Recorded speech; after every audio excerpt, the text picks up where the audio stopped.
Hello, everybody. It's good to be here, UX Kitchen, where everything is cooking, design. Thanks, Jerry, for that introduction.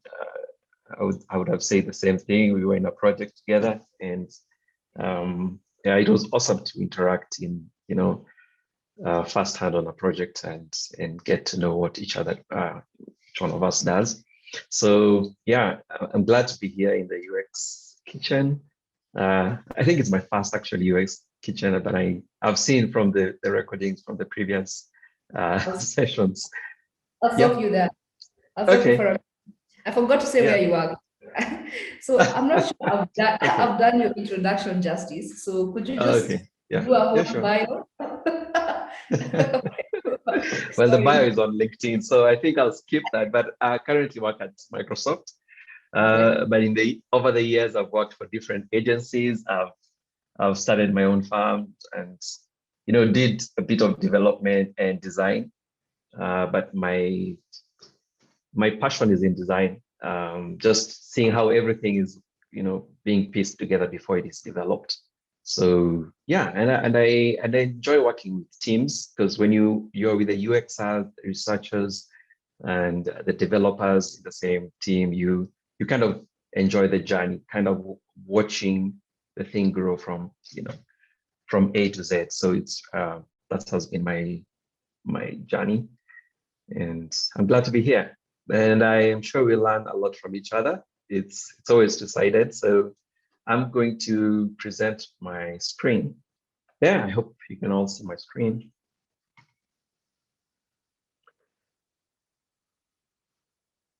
So today we'll be talking about breaking down the UI process. It's a very short presentation.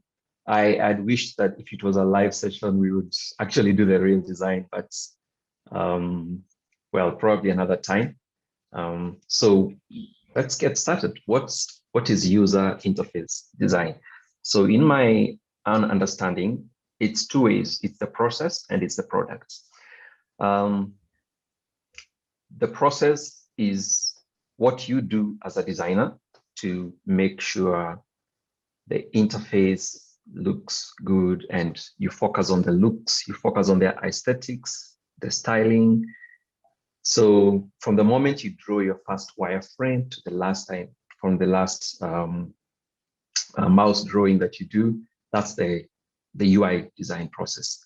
And again, from another perspective, from the customer side, it's the product. When you tell a customer, hey, I'm a UI designer, they will interact with the UI design that you have created. So it's also a product in its sense, from the customer's perspective. So as a customer, they don't understand how you did the wireframe, did the high fidelity, and all the sweats that went into it. They look at it, does it work or not? It's simple as that. And those are the two things that I would say that that define the UI design process. And there are many principles out there that I've come across or I've learned over the years.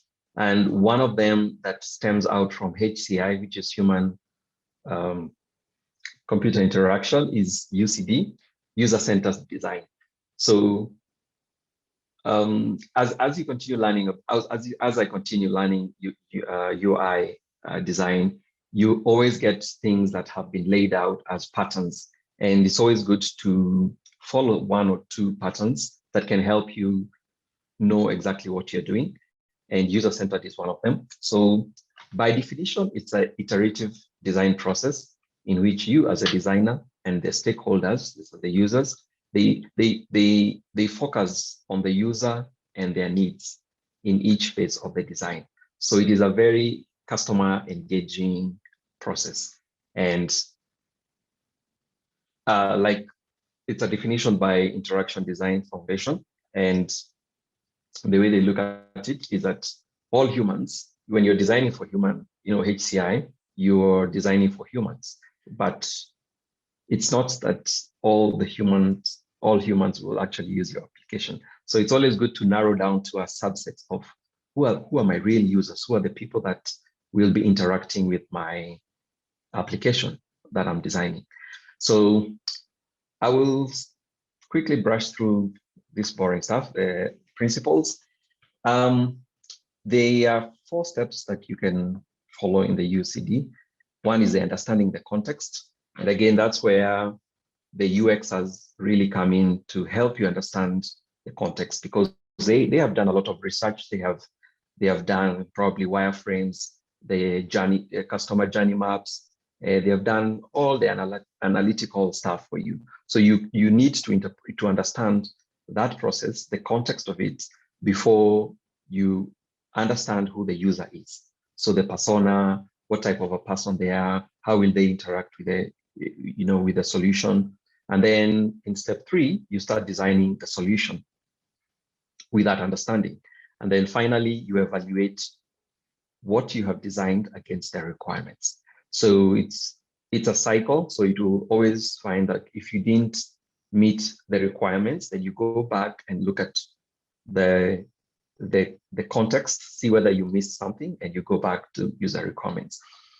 And then at the bottom of it all, the best way is always try to have a balance between the looks, that's how does it look, the feel, and the usability. So it's a very intricate balance, but as I put it in the slide, a good user interface will be a very good foundation to give the users a better experience, and that in turn becomes the best customer experience. I don't know if you've gone to the App Store, and sometimes you look at a really well-designed banking app.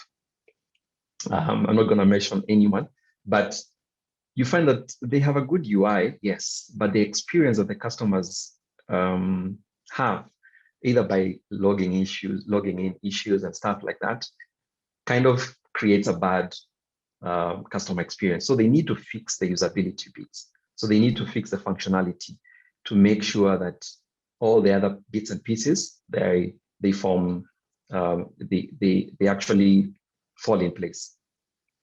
So some of the tools that I've used personally and add-ons that I use in my UI design process, I'll just mention a few, is in UCD step 1 and 2, where you want to understand the process. You have the user research that has been done and the customer journey.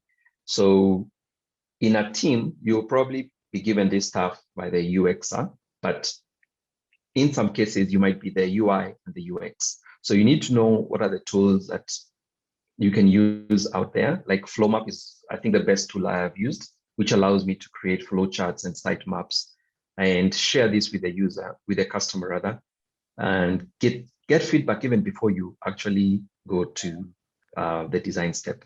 So a sitemap is basically just a structure of how the app flows from the start to the end. And in my experience, sometimes the flowchart helps even the customer realize some very specific things that they missed, which will have an impact on the final product.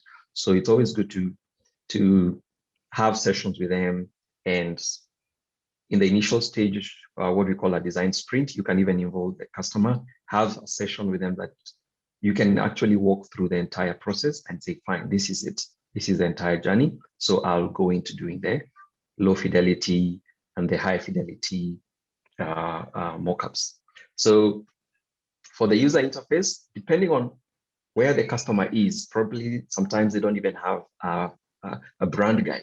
So these are colors, the corporate colors, the logos, and the things that you will need, the kind of fonts they use. So you might need to create that and ensure that you get an approval before you proceed, because colors are part of the UI. So if you get them wrong, if the customer wants to change them later on, it becomes quite a mess and delays a lot of things. Then you would also need to determine whether the product will be used on mobile and web. So that will help you to define the right frames if you're starting on the wireframes, and help you to identify who is the key user here. So if an application is being used primarily by mobile users and a bit of desktop application. So it will make sense for you to first focus on the mobile, get a prototype out quickly with a lo-fi, and that will help you to prove the concept before you even go down into the high fidelity.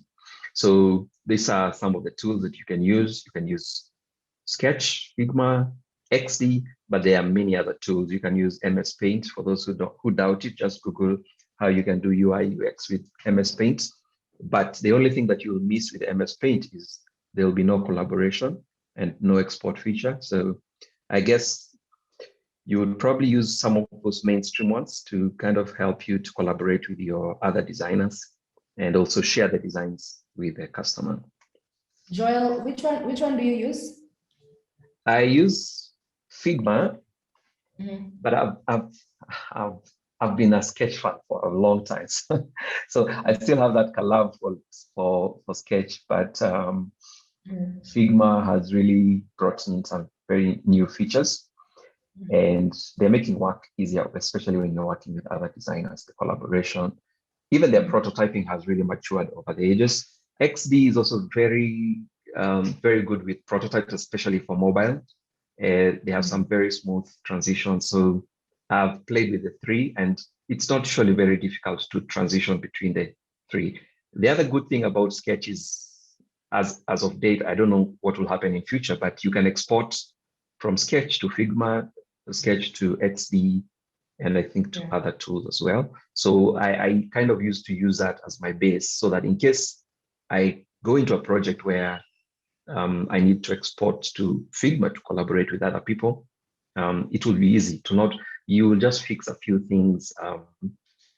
I guess you saw that with our project, and it was just quick and easy moving from Sketch to other tools. Okay, so to make this clear for everyone, you don't have to use Sketch, because Sketch is for MacBooks, right? It's for Apple, right? Yes. Yeah. So if you don't have a MacBook, that's okay. Figma is just as sufficient. Adobe XD is just as sufficient. I can see guys are fighting Sketch and Figma. yeah. But you see, also for Sketch, it's just a matter of time before they go online, because the new version will be actually on web. So they realize they can't really cut off Windows users and live and continue living with it.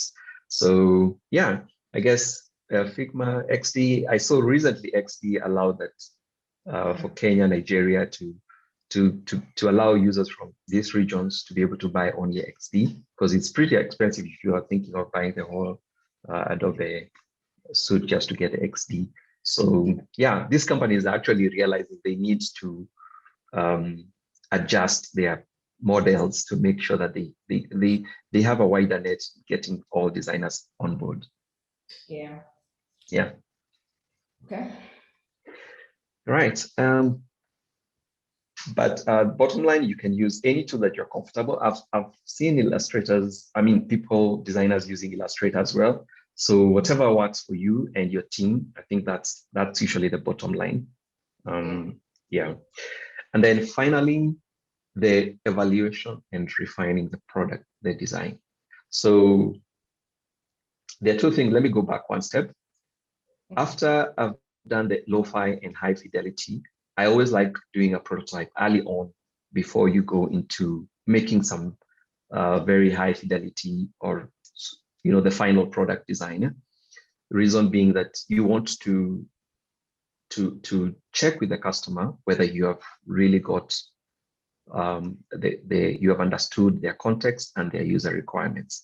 If you don't create a prototype early on, it always gives you more work when you've done your product or your final designs.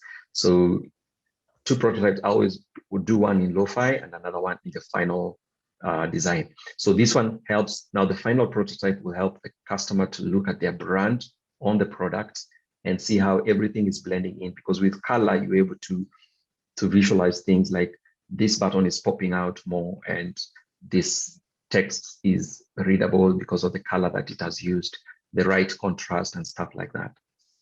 So, question, sorry. Yes, so sure. In the previous slide, right? You mentioned that you do low fidelity design, right?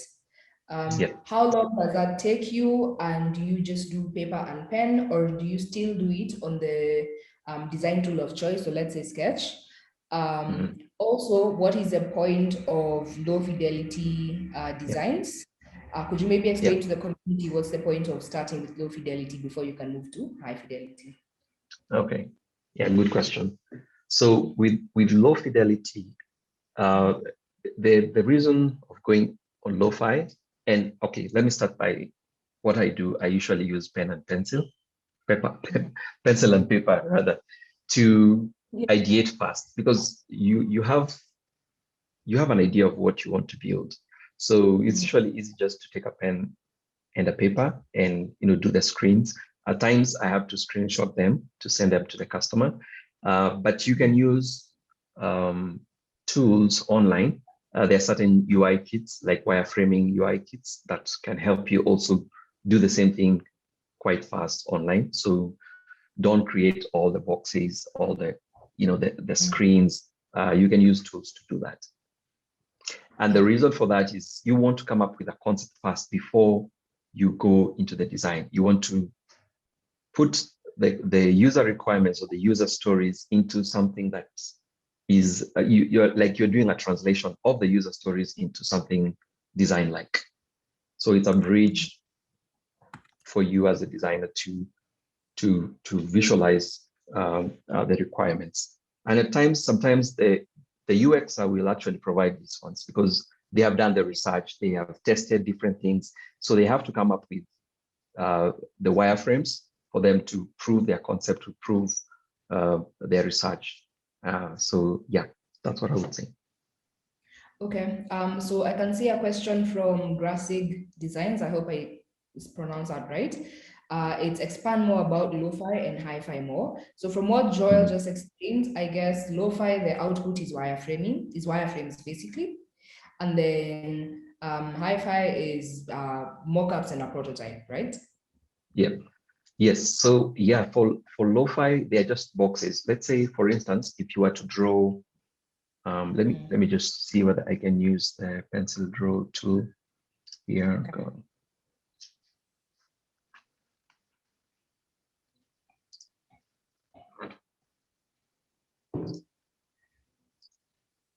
So if I was to do a mock-up, like I would do an image would be, a lo-fi would be something like this. So you would actually draw something like that and you'll say, this is a button. So you actually just draw something that looks very, how do you call it? Like just very low scale to help the user understand that this is an image and this is a button. That is the low fidelity. And then when you talk about high fidelity, is usually it could have color, but in most cases it's usually a grayscale image of the designs. So sometimes you can just use, maybe what I usually do is I create the actual designs, then I use a filter, a grayscale filter to make them all one color, like a monochrome. So the customer will not be confused about the color because you want them to first, certify that the design is okay before they start seeing the colors. I hope that makes sense. Is it me or Joel? Can anyone else hear that this? answers your question. Hello? Hello? Oh, it's my connection. I think my connection is unstable. Okay, sorry, Okay. never mind. Okay. Yeah. So that's the idea of low fidelity. These are wireframes that you create to illustrate how the design will look like. And then the high fidelity could be a more structured design, either in grayscale or using color, but I usually prefer grayscale, meaning it's just one color to help the customer now see a more detailed design and appreciate the direction that the design is taking.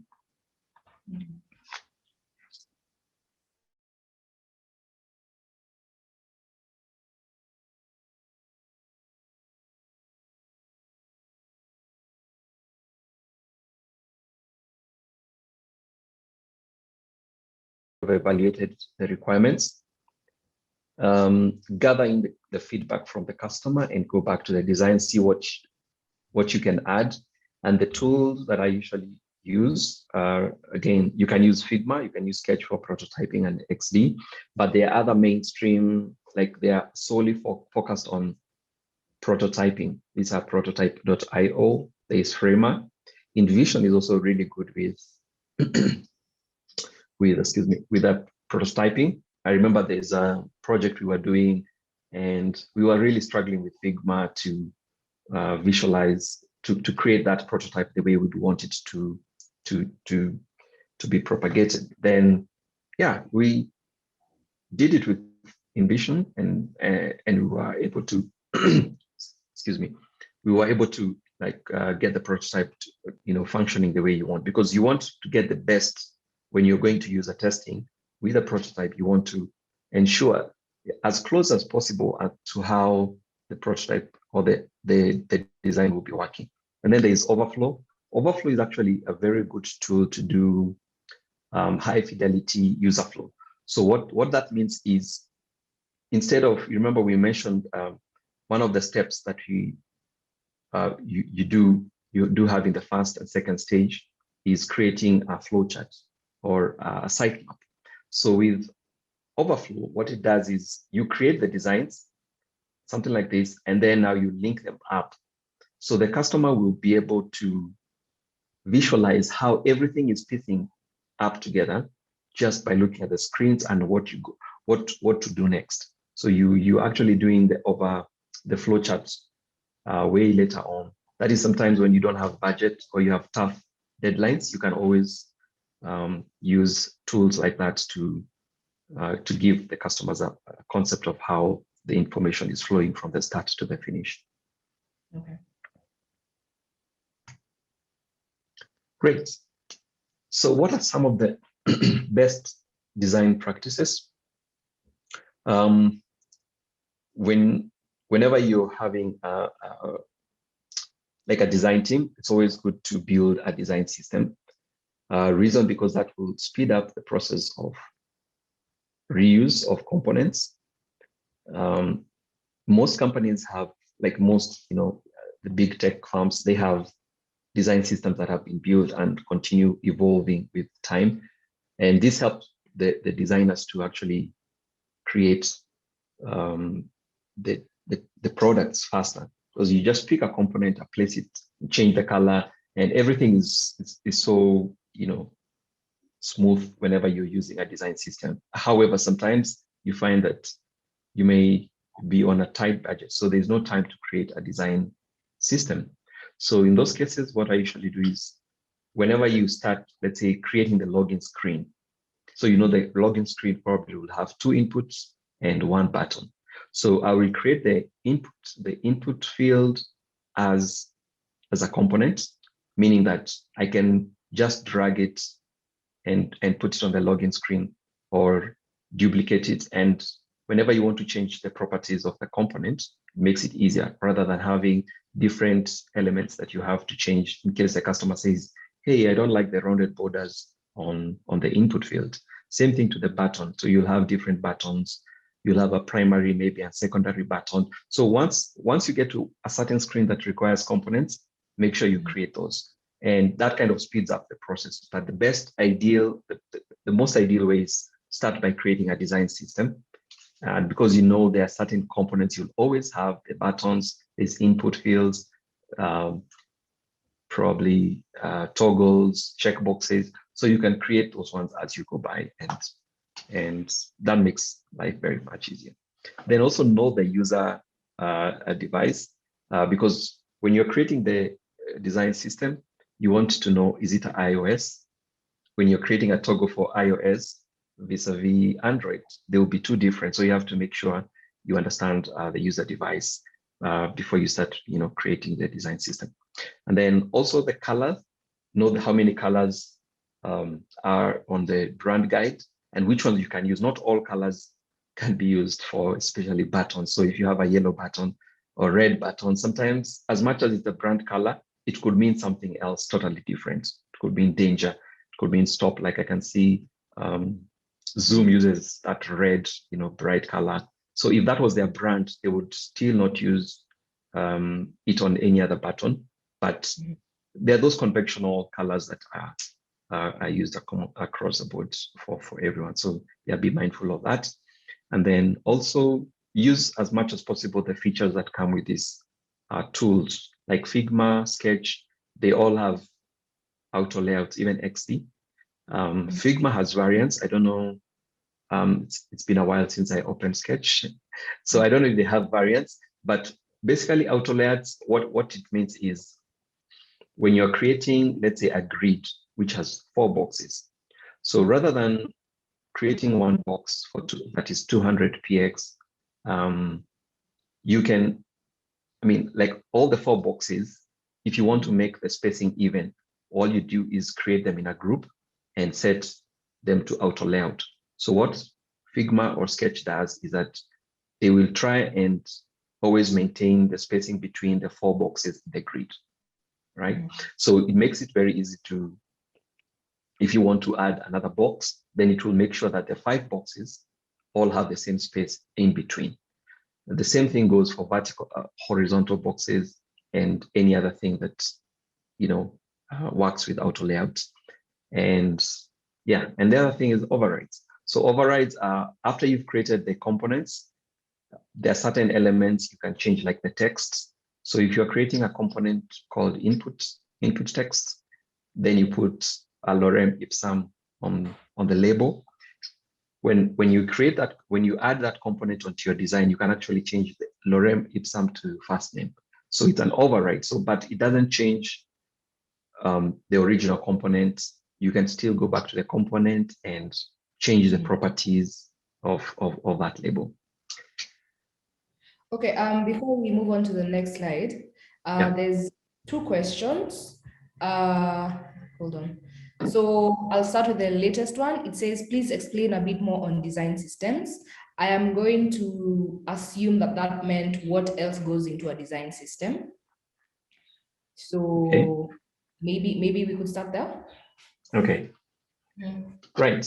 So a design system is, it's like, let me call it a library. It's a library actually, that is built showing what are the things that you should follow. Yeah, all the principles that you should follow whenever you're designing for that client or for that company. Let me give you an example. For instance, if you're designing a login screen and you want to put a button and you want to put maybe 2 input fields and the logo.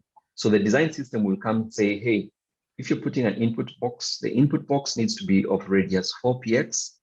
It needs to be this high, maybe 48 pixels high, and you can't use anything else. You can't use a 56 pixel high input box. So it kind of defines the limits and the things that you should do and what you should not do. That's what we call a design system. All right. So I found a really good example by Envision. Yeah. I'm just gonna show it on the chat for, I think this is Brian. So you could look at it later. So maybe you could just save it as a tab, and you could have a look at Envision's example of a design system and see what Joel is talking about. But just to add on what Joel has just said, from that link I just sent, I can see they have colors, they have iconography, they have component guidelines, cards, navigation, overlays, fonts. Yeah. So I guess it's just like a library, what Joel said, a library that makes it easy to implement for every other page instead of repetition, instead of starting over. When you have to create a button, instead of starting over, there's already like a library, red. You can like duplicate a button. Yeah.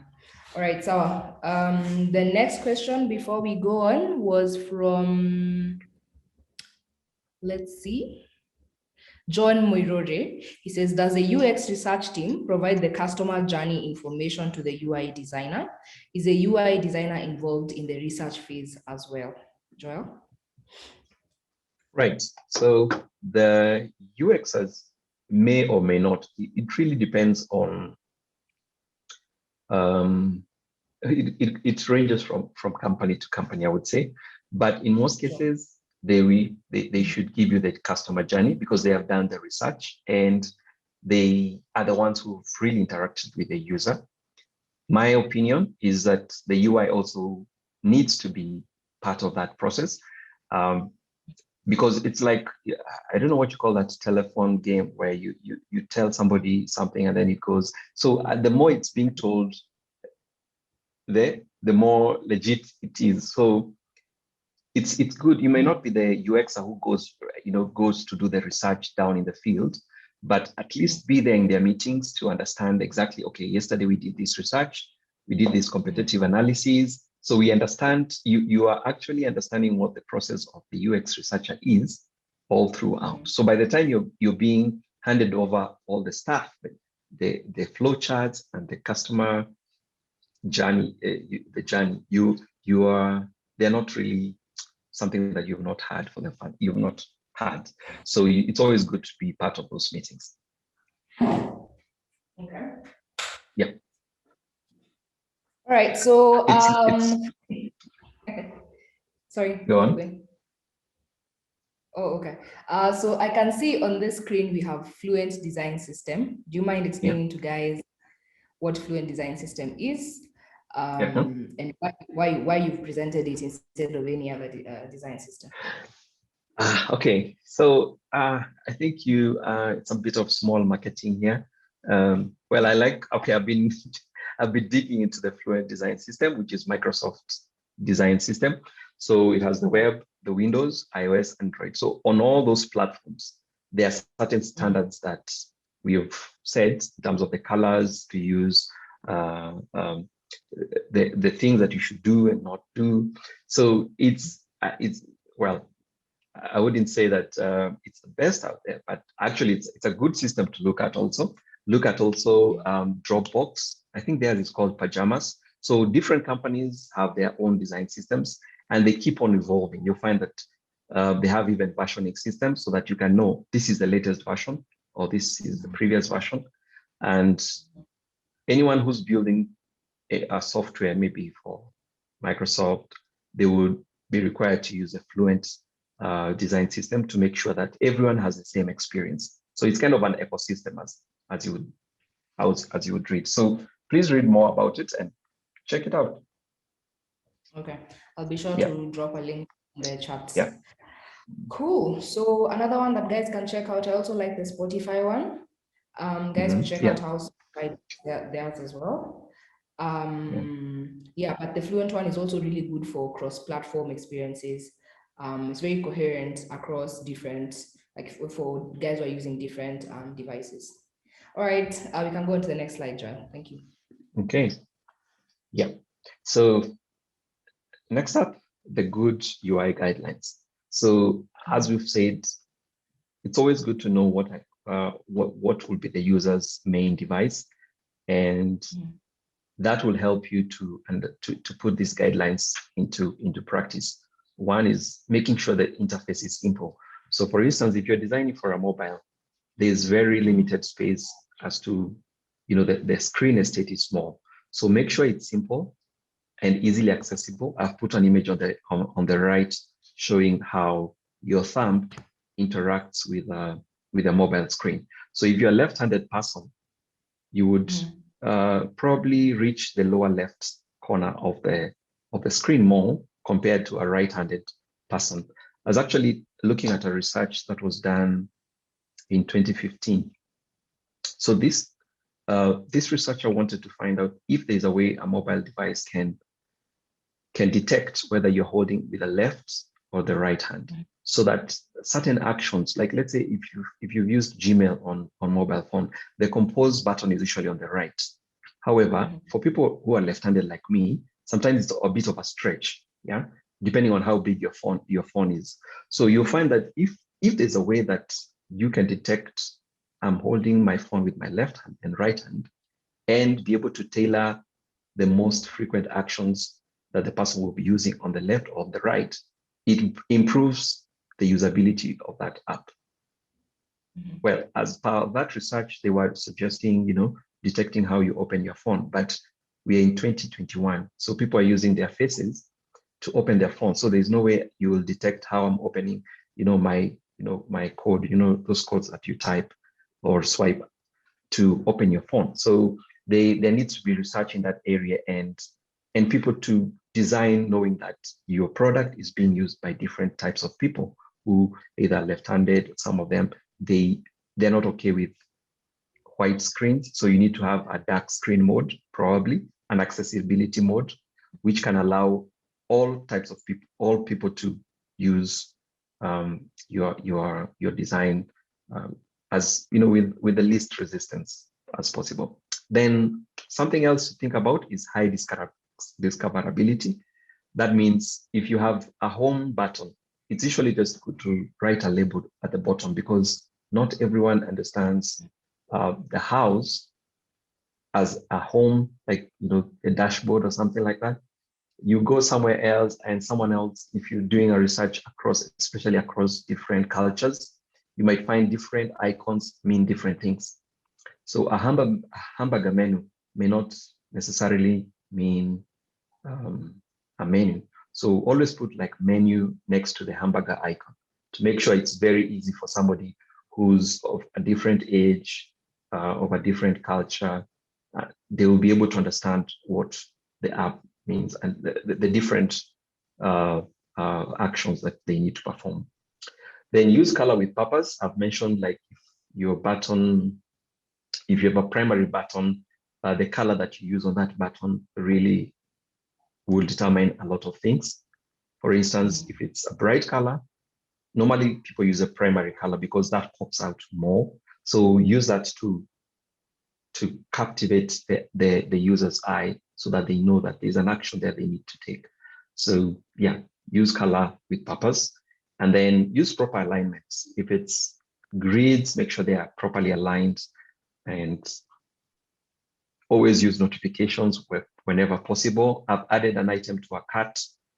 It's nice to just have a pop say, hey, one item added to cart so that I'm aware, and also put a notification maybe on the cart icon so that I'm aware that something has happened by just tapping on add to cart button, and keep the person engaged always with what the process of the application.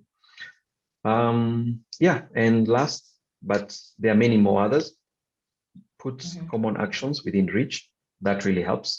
If you were to say hiding the add cards within the sliding menu and within a sub menu of the sub menu, it becomes very hard to for the users to use it. So try and make sure that whatever action, the most common actions are either at the bottom of the app or within reach, so that it makes it very easy for the users. So these are some of them. You can add, I mean, I'm sure there are so many out there if you Google. So always keep those in mind when you're doing your design. Okay. Right. Okay, so let's go on. So after you've done your design, so we were on stage 3. So we've done the design, and there are certain things as you're doing the design that can help you like speed up your process, because sometimes time is of essence. Yeah, if it's an idea that needs to go out into the market within a specific timeline, then use tools to help you speed up the process. One of them is Unsplash plugin to add photos, avatars onto, let's say, like those small circles that you create for avatars. You can actually add actual photos of people, data generators like names and cities. So instead of saying Lorem Ipsum for the date or for the city, there are certain plugins that you can use both for most tools like Figma and Sketch to generate realistic data and images, so that can help also the user whenever they are playing with the final prototype to see how the application will look like in a real world. There are certain tools also I use, like renaming and organizers and cleaners, to just clean up my file, make it small, because some of those tools, what I've realized, like the moment the file becomes too big and cluttered, then the prototype also becomes heavy.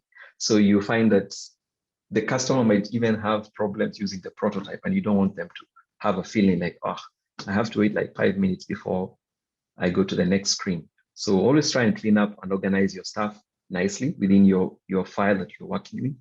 And it also helps to, rename the artboards and the frames in a systematic manner. So you'll find some companies have also defined the way they name their artboards to make sure that if another designer comes on board, they are not lost. When they're looking at your file, they don't just wonder what rectangle 1 and rectangle 2 mean. But if you had, let's say, background, canvas background, it makes it very easy for someone else to come and say, oh, yeah, this is the canvas background. This is what I need to change. And life becomes easy. And then the last thing is the Zeppelin, which is a tool for developer handover, which is something we'll also talk in depth. What Zeppelin does is it takes the design and creates either a code based on iOS, the platform that you're using, iOS, Android, or HTML. So it will generate the code for each of those components. So if it's a button, it will generate CSS or Sass for that particular button, so that the developer can just pick that code and add it onto the application. It kind of bridges the gap between the design and the code. Right. Then lastly, there's that one customer who wants things to be done yesterday. So how do you circumvent such things? There are many ways. I didn't even finish writing them, but one of the things you can use is tools like Overflow. It helps you, instead of creating a user flow right from the start, with sketches and small those wireframes, you can first complete the design and then come up with a user flow to speed up the process. And you can also use pre-built UI kits. So a UI kit is basically a collection of all the components that you will need.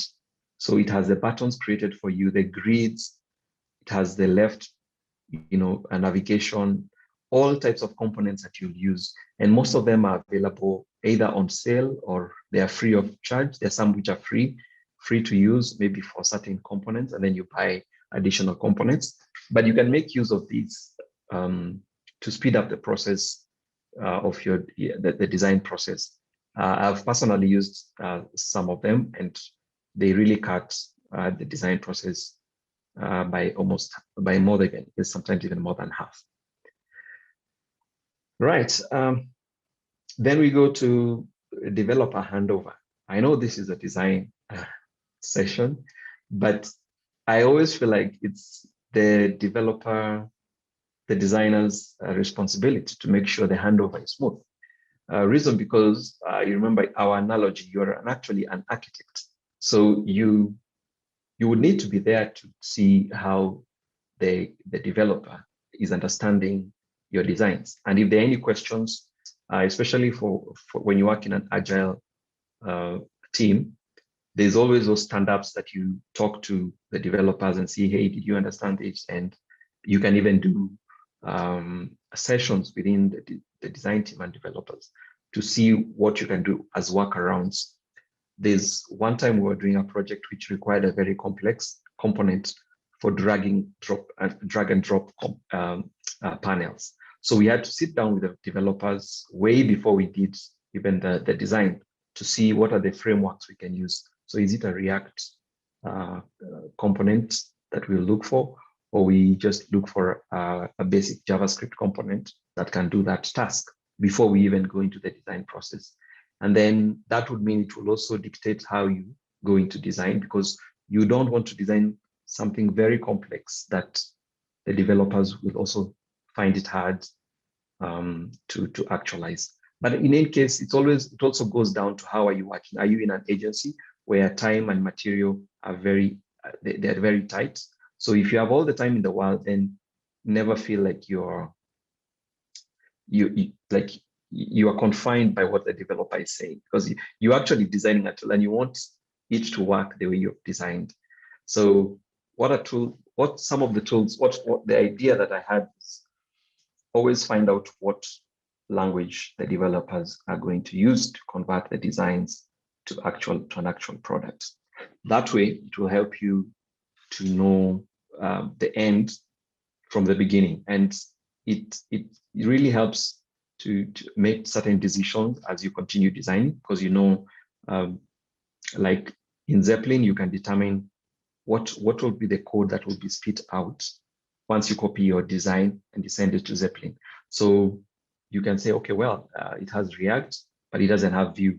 So I have to look for a plugin for Vue, or I can use a tool that can spit out Vue rather than using Zeppelin. So that knowledge usually helps you to make sure that the developers will be happy. They wouldn't be looking at you from their corner like, that guy has really messed us up, you know what I'm saying? So there are certain tools. I've personally used Supernova in one of the experiments I proposed to the company that I was working with, to just buy this tool and see how it will help us. So the project was in Flutter, and we had a very tight budget, pushing out the product. So what I did is designed in Sketch and then exported the designs to Supernova and tested out the code that was being spit out in Flutter to make sure that the code is actually representing what the design looks like. And I told the developers, hey, why don't you estimate to me how much time this will save you if I give you this code in Flutter, just directly from the design. And it was almost like about 50%. So we were able to save that much time just by using a code converter. But you have to really interact with the developer to know whether that code is spaghetti or it's good code, So there are certain tools that, like React Figma plugin, which converts the Figma design to React. Anima is also another one that can also convert to HTML and React, and there are so many more. So in my opinion, the responsibility doesn't end when you finish your design and you hand over the designs. It's always good to maintain a close interaction with the developers to understand what you can do to help them. Any other questions? Any questions so far? Just a comment. I think that's very important that we actually have a session where a designer is talking about that output, because these are mockups that are going to end up being coded out. And it's always important to think as a designer, who's going to eat up what I'm going to, my output? How can I make work easier for them when it comes to the handoff process? So just everything on that. Also, I've shared the link for Supernova for anyone who wants to check that out. So you can go on, Joel. Okay. All right. And then I like this quote from Johnny Ive. I don't know if you pronounce that name right, where he says, designing and making really should be inseparable. So the process of design doesn't just end by designing. You should also be involved in the making of the product, the development. And one more thing, design QA. So this is a concept, I don't know who coined it, but it's a very vital process, which I've tried to implement it in the projects that I've worked in the past. What design QA means, after you've done the design and the developers have coded it, look at the final product which has been developed and compare it with the designs that you did. So you're actually doing a quality assurance on the design. Yeah, you're not interested on how it functions, but you want to make sure that the spacing you recommended on the design is what the developers used, the colors. Sometimes there might be a little variance. Like, let's say you're looking at an Android app and the color you've prescribed is not exactly what they have used, because sometimes the conversion changes a little bit. So it's a very vital step, and also helps you not to have design debt. Design debt is those small undone things that developers miss out whenever they are doing the design, the conversion between the design and the code. So always take time. If you have the budget, you can propose it to your project manager. Like I need time to have a look at the process. I mean, the design of the final product and compare it with the design. And that is usually different from now QA, which now does the testing of how the functionality works. All right. And that is it. So my parting shot is that this UI process may be different from yours, but that's okay. The bottom line is find something that works for you, and then tailor it around the environment and the team that you're working with, and also your customers' expectations. So that way you can have your own process that makes you fulfill the goals that you have as a designer. Thank you. That's all I had. So if you have any questions, please feel free to ask. Yeah, before anyone, yeah, so if you have questions, be sure to post them on the chat. But before that, I had seen a question by Akila. It was, are there any Figma kits that are linked to code and databases? Not sure I got that question, but did you, Joel? Do you want me to repeat it? Yeah, just repeat it. Okay. Are there any Figma kits that are linked to code and databases? Okay. Yeah. I haven't come across any kit that has database links to them, but I've seen kits that have the code with it. So when you buy the kit, it has the React, the Vue.js, HTML. It has like all the code that you would need. So they give you the sketch, the Figma, and the code. So usually that really works well because the components that the developers will need is already in code. So all you need to do is make sure that if you make any major changes on the UI kit, then they need to be aware, the developers need to be aware of.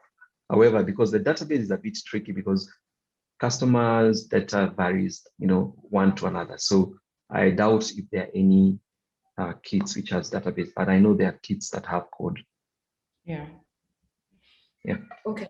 I hope that was helpful, Akila. But I think Joel is in our Slack group, right, Joel? If you're not, I'll join. Just send me a link. I'm going to catch feelings. So if you want to continue the conversation, Akila, you could always chat Joel on Slack. All right, so there's another question that says, and yes, guys, keep the questions coming. There's another question that says, where does someone start from? I am trying to learn even the slightest basics and I am very stuck. I guess that's with regard to the UI process. What would you tell a beginner? How would you help them? Okay. The best place maybe to start is understanding of the UI design or UX design, and the best place is to read. There are online courses that you can read about, but don't just read, also practice. If there are exercises, start doing some sketches in your favorite UI tool and share them, because the moment you share them, people can be able to critique. I've seen a lot of people sharing on Dribble, on LinkedIn, what they're doing. And sometimes it's just a simple login screen, but people give you feedback in terms of very, very insightful feedback on what you should do, what you can improve. So I think you can do those two hand in hand, just keep on learning. I personally use Interaction Design Foundation to learn about the UI, UX, and at the end of it, you'll get certifications for that. So you can also use that on your LinkedIn profile, but you can use Udemy, you can use any other Coursera or any other online a learning center to understand the principles, because this is my take. Sometimes when you're coming from a graphics design point of view, for instance, if you're a graphic designer, and you're coming into UI UX, you'll somehow carry your graphics design into UI UX. Now that might be very different because UI UX really boils down to understanding what the user does or what the user needs. Whereas the graphics design, which is the field that you have come from, is more about presenting the content in a very graphical way that is appealing. And sometimes it's usually appealing to the masses, but not to the customer. So do those two things in parallel, like you're learning and you're also doing your sketches and sharing them out wherever you are on social media, whichever social platform you're on, kind of helps. Okay. Yeah. All right. Thank you so much for putting that down. Maybe to add on to that, going back to my journey a couple of years ago, the best thing, there's a lot on the internet and you can drown in that information, especially when you're trying to learn any new skill. So my advice would be identify a place to start. Like now what Joel said, you could check out Interaction Design Foundation. I also use that. Or you could go to YouTube channels. Like I really like AJ and Smart.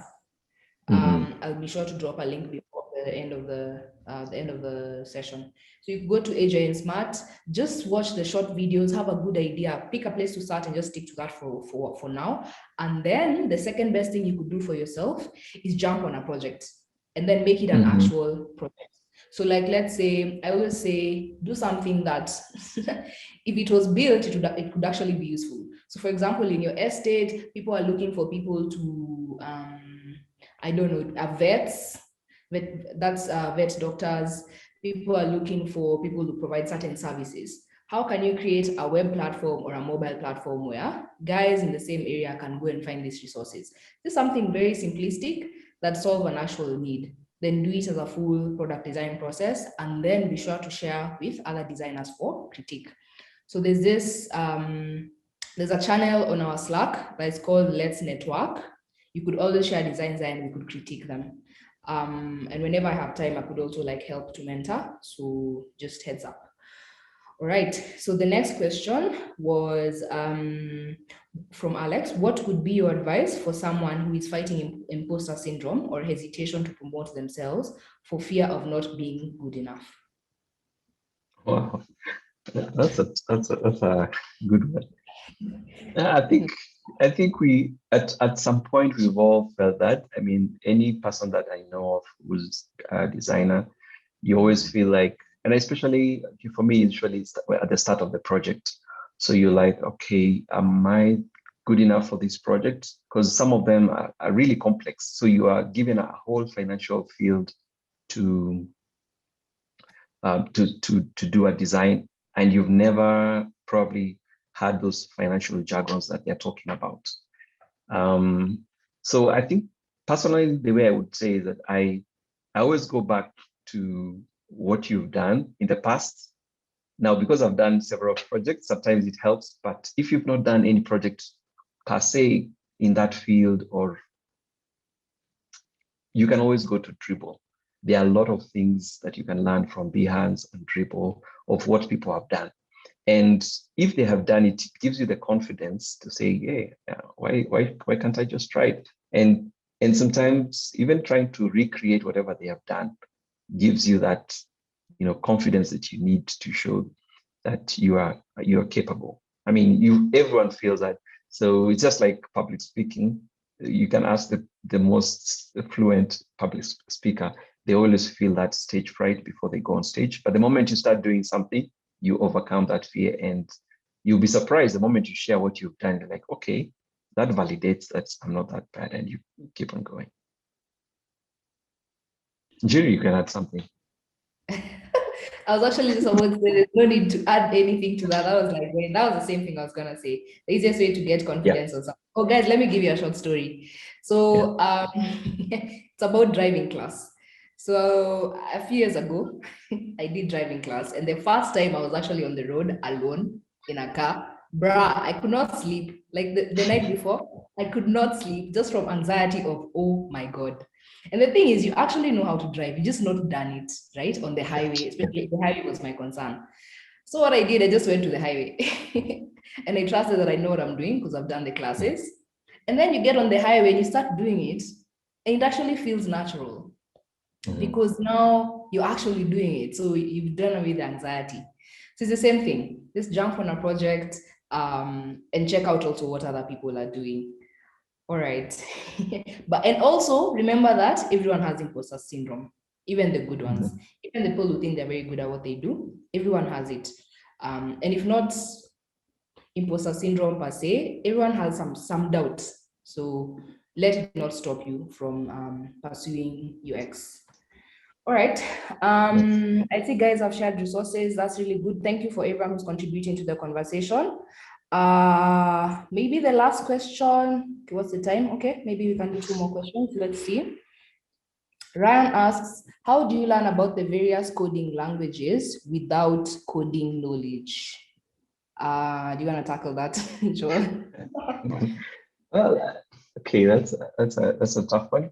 Well, my background is coding, so I think I'll be biased to say that it's okay. Let me just say it's hard to learn a language, but I think if you interact with the developers, let's say if you're in, I don't know what environment or what's your team like, but the moment you interact with the developers, you can always just peek over their shoulders, like, hey, what language is that? And go online, just check what are the syntaxes. You don't really need to understand the code, but if you ever find yourself, you have some that interest of learning, it kind of also helps to what can you say, like create small things, components that can help the developers. I'll give you an example. I learned HTML just within a month, those courses that you do online. And in one of the projects, the developers were really pressed of time. So they kind of didn't want to create the email template. So after the application does a certain action, there is a notification that is shown on the dashboard. And there's also an email that is sent to the customer or to the manager or something like that. So yeah, I mean, I did for them the templates, and it's just something that maybe I learned maybe some few weeks or some weekends just learning HTML. It's very straightforward. I think it's the simplest level of what front-enders or front-end developers would do, but it kind of helps them to focus on now the heavy stuff, and they know that they have the HTML, the email templates already done for them. So they just did implementation, adding the email templates onto their code. So you can start from, getting to know what your developers are doing and just knowing the different syntax, not really coding, but just understanding the structure of HTML is this HTML doc, then there's a head, then there's the HTML. So the moment you see it, you can actually know. If it's React, you'll see import React something. So that's React. So, and then if you have more interest, you can now go into learning. And I think if you have time over weekends, you can actually learn a lot. But I'm biased, like I said, because no, I think you explained it well. Yeah. So I would say the same thing. Don't stress too hard on going into the depth that a developer would, but it's good to know. It's good to. I'm also biased because I have software development and entrepreneur. In MEST, we did a lot of software development. But yeah, maybe just start with front-end languages, just knowing what are the front-end languages, because mostly that's what your design will translate into. So you have the likes of HTML, CSS, which is the basics. HTML is basically just a text that you see on an interface. CSS is, do I say the presentation? Yeah, the styling, the presentation, the styling that makes the presentation. Yeah. Yeah, and then there's now the workaround of how things are working on the side. There's JavaScript, and then there's different frameworks within JavaScript. Just start by knowing what does what before you can go into any depth if you're interested in that. All right. Thank you, Joel. So maybe the last one would be, all right, let's address this colors one. Okay, second last one. So Lila's will be the last question we will address. So Monica says, how do you combine colors when designing a mobile app or web to make it achieve the principles of design like contrast and empathy? I have a challenge combining colors. So Okay, that's a good one. So so one of the things that can sort that out for you is a brand guide. So some companies will give you a brand guide, yeah. But if they don't have a brand guide which says this is our accent color, this is our primary, it becomes okay. Most companies will actually have consulted a design firm to come up with their brand guide, so they know which combination of colors that will be used and which one works best. But however, sometimes they miss them like big time. There's a customer who they had a design firm do their brand guide, and the colors they chose were purple, cyan, yellow, and magenta. So when I looked at that, I was like, wow. So I had to pick the least, the colors that would be least intrude. I don't know how you call that, but there's a word that that customers will not have a hard time using a pink app and or a cyan app, because those are very bright colors. So if the company doesn't give you a brand guide, it's already defined. What you can use is tools like Coolers. It's spelled coolers.co, which kind of helps you to combine colors. So it can, whenever you say generate color, it will give you 5 different colors that you can combine, and they will look nice. I've used that several times when I'm coming up with a brand guide myself. So maybe in Jira you can help posting that link. There are certain tools online that can help you combine different colors. And again, the other thing to notice is if you're maybe doing a design, it's always best to have a limit of the number of colors you can use. So I always try and do a maximum of 3. If you go sana, maybe 4, but primarily you maybe have 2. Yeah, let's say green and blue. So that is what the customers will be interacting, and then maybe another color to be used for warning or very like bright buttons where you want the person to have a focus on. So I hope I've answered you, Monica. Yeah. What So okay. the coolers link is on. So thank you for answering that. And agreed, you don't want to have too many primary colors in any product. Yeah. All right, so maybe the last question would be from Laila. Are most of the roles in the workplace a combination of both UX design and UI design? I like this question. Why don't you take it? I like this question because it's a lot when it comes to like just defining your career as a let's even say software designer. Let's start from there. All right, so Joel. I will suggest to you. Okay, just say the question again. I was actually sure that you can handle that with your eyes closed. Yeah. So do you want me to handle that? No, just ask it again. I'll try and answer it. Okay. Are most of the roles in the workplace a combination of both UX design and UI design? Question mark. Okay, a combination. I would say it's always good to know both UX and UI because there's still a lot of vagueness in what people refer to as UX. Because what I've seen is people advertise for UX. We're looking for UXers, and the description is UI. So, and then there are those people who exactly know what they want. So they will say UX, that means UX research, and you need to be knowing that exactly. So it's always good to know both. But in most workplaces, you'll find, depending on the size of the organization, they have defined UXers and they have UI designers. So they are very defined roles in most organizations nowadays because people have realized that it takes that dedication to be a UX researcher. They respect that person because there's a lot they do for you as a UI designer. And the UI designer, the moment they get that information from the UXer, they are able to focus on what they're good at. So it's only for maybe the small firms which will ask you do the research and do also the UI.